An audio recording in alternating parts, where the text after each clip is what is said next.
காலையில் மாஸ்க்கு சர்ச்சுக்கு போயாச்சு. ஏன்னா இன்னைக்கு பாலநேசு எங்கள் வீட்டுக்கு வராங்க. அக்கா அப்படியே வாங்க போயிட்டாங்க. பாலநேசுவை எங்கள் வீட்டுக்கு தான் கொண்டு வந்துட்டு இருந்தோம். கொட்டெல்லாம் அடிச்சு தான் குழந்தை இயேசுவை கொண்டு வருவாங்க. அப்படியே எங்கள் குடிலையும் வச்சாச்சு. அப்புறம் எல்லாரும் சேர்ந்து ப்ரேயர் பண்ணிட்டு இருந்தாங்க. அப்படியே நம்மளும் நம்ம வீட்டில் ப்ரேயர் பண்ணோம்ல, அதுதான் பண்ணிட்டு இருந்தோம்.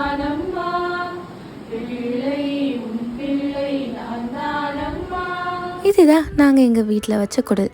அக்கா தம்பி எல்லாரும் சேர்ந்து தான் இந்த குடிலை பண்ணியிருந்தாங்க. சொல்லப்போனால் ஃப்ரம் த ஸ்க்ராட்ச் எல்லாமே நாங்கள் தான் பண்ணியிருந்தோம்.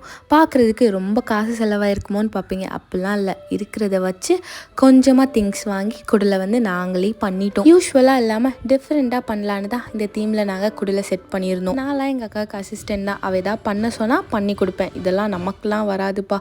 எல்லா கிரெடிட்டுமே அக்காவுக்கும் தம்பிக்கு தான் போகும். அவங்க 2 பேர் தான் என்ன மாதிரி டிஃப்ரெண்ட்டாக பண்ணலாம் அப்படிங்கிறத யோசிச்சு பண்ணுவாங்க. எல்லாமே ஹேண்ட் கிராஃப்டட். யாருக்கெல்லாம் எங்கள் குடில் பிடிச்சிருக்குன்னு கமெண்ட் பண்ணுங்க. Stay tune.